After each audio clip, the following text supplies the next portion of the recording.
Hello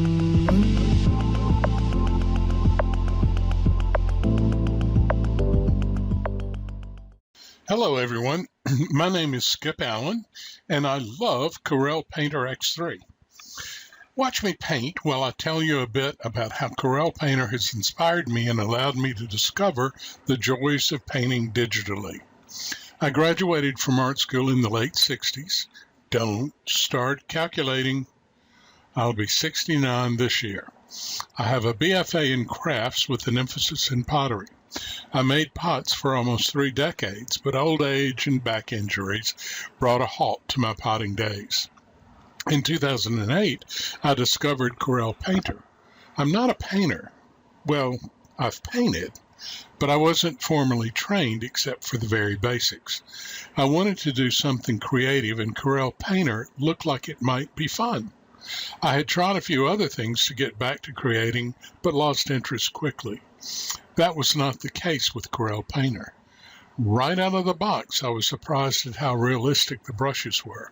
I have heard others say, and I have to agree, I thought I could smell the oil paint. Painter was stocked full of supplies: brushes, paint, chalk, charcoal, and watercolor. You name it, and it was there.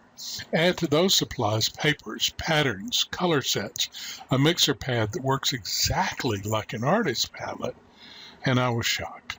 Everything I could imagine was waiting for me in my computer.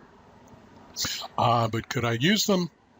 Well, I have to be honest and say not at first. Remember, I was a potter, not a painter. Sure, I had drawing skills, but I hadn't painted in over 40 years. I especially loved watercolor, and so naturally I tried that. Yikes! I remember traditional watercolor was tough. So was its digital counterpart. All was not lost. I found a whole community of wonderful Corel Painter users who had posted tutorials about anything you would ever want to know. I even found a school that specialized in classes about Painter. The Digital Art Academy and its teachers became my new best friends.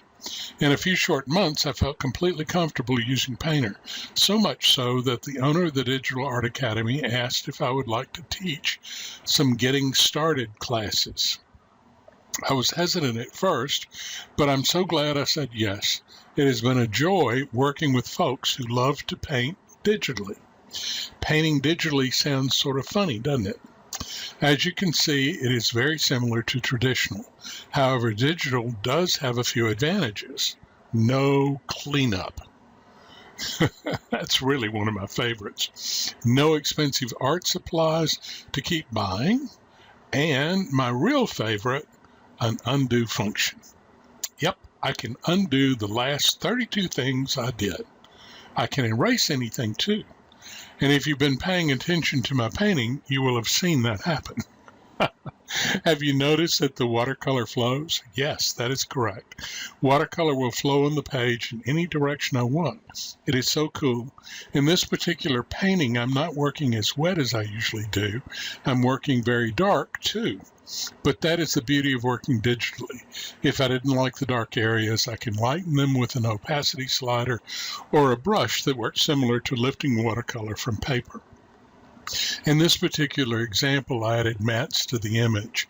I didn't need to do that, but I seldom print my own work, so this makes it look a bit more finished. I could print, but I'm painting for the joy of it, and I don't sell my work. Today, I'm totally immersed in Corel Painter X3. I teach classes, maintain a blog with useful tips, and genuinely enjoy working with other Corel Painter enthusiasts. It's like I'm starting a new career at the ripe old age of 69. Seriously, it has just been for fun. Corel Painter X3 has enriched my life and helped me find a creative outlet I would never have experienced otherwise. Try Corel Painter X3. You will be glad that you did. You'll have a great time doing it. Hope to see you around the block. Take care. Bye-bye now.